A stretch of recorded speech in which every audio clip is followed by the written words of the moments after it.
All right, so I just had a thought. This led to some other thoughts. And what I'm trying to figure out is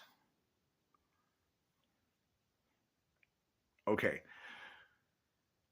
on the Enterprise D in Star Trek The Next Generation, and therefore most of Starfleet in the 24th century, they have matter replicator technology. And that this technology is basically like a transporter that beams in made up food or whatever they need. You know, you can replicate a phaser, you know, all this, you know, as long as you have the blueprint, the genetic makeup, the chemical composition.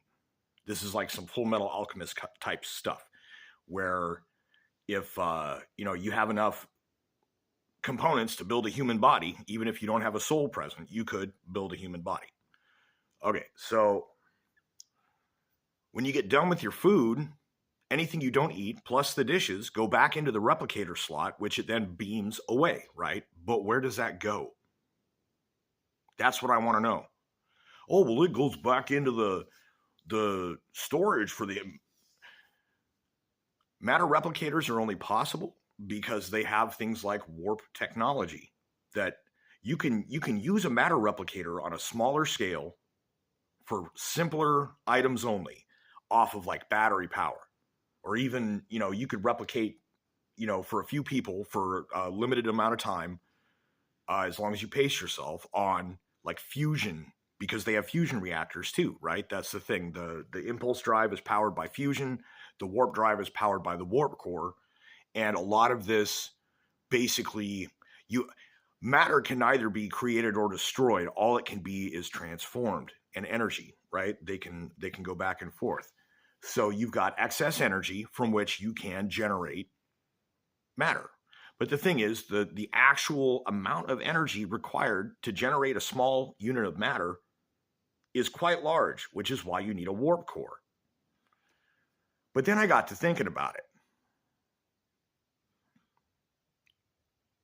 The warp core has these two areas that join together where you have matter coming from one side and antimatter coming from the other, and they annihilate, and that energy is what powers the warp core. And then that warp plasma created after the annihilation gets channeled all over the place, and that's the real powerful stuff. That's the pre-cosmic hyperinflation, you know, 5 seconds after the Big Bang kind of Bose-Einstein condensate or whatever.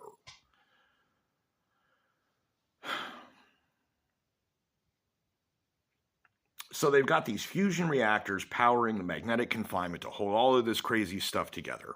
They've got the matter-antimatter thing that once it's going, it has a steady chain reaction occurring. It's like an engine running. It keeps itself moving. And in doing this, generating clearly enough energy to keep itself going. So the thing is, at that point, couldn't they just like start beaming matter and antimatter right into the reaction chamber so that it doesn't have to use the actual physical storage of matter and antimatter, which can be very hazardous?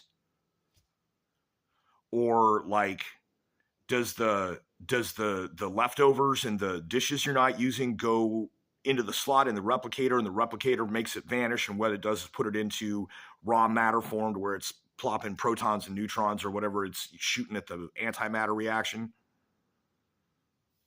Or do they just beam it into space? Like, why would you do that, right? Because this is, you know, future enlightened 24th century. But what I want to know is, do you need to have matter and antimatter beyond what it takes to start and an emergency supply in case your fusion reactors go down?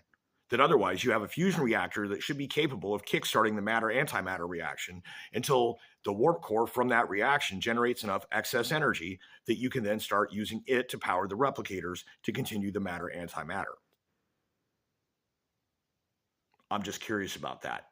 But also, is that where the matter comes from, the replicator refuse, right?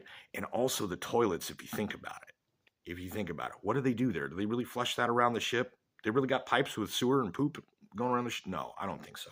I think they probably go down into what equates to a replicator slot, which is then cleansed via the replicator's transport capability. And that material either goes into storage to then be used for other things like, say, making food, or into the matter-antimatter reaction. I don't know. But it seems to me that if they can create matter, they should be able to create antimatter. And if that's the case, then they should just be able to synthesize what they need to keep the reaction going in real time off of the energy from the reaction, because that reaction supposedly generates an excess of what you could call free energy. There's more coming out of it than you could ever use. That's what I want to know.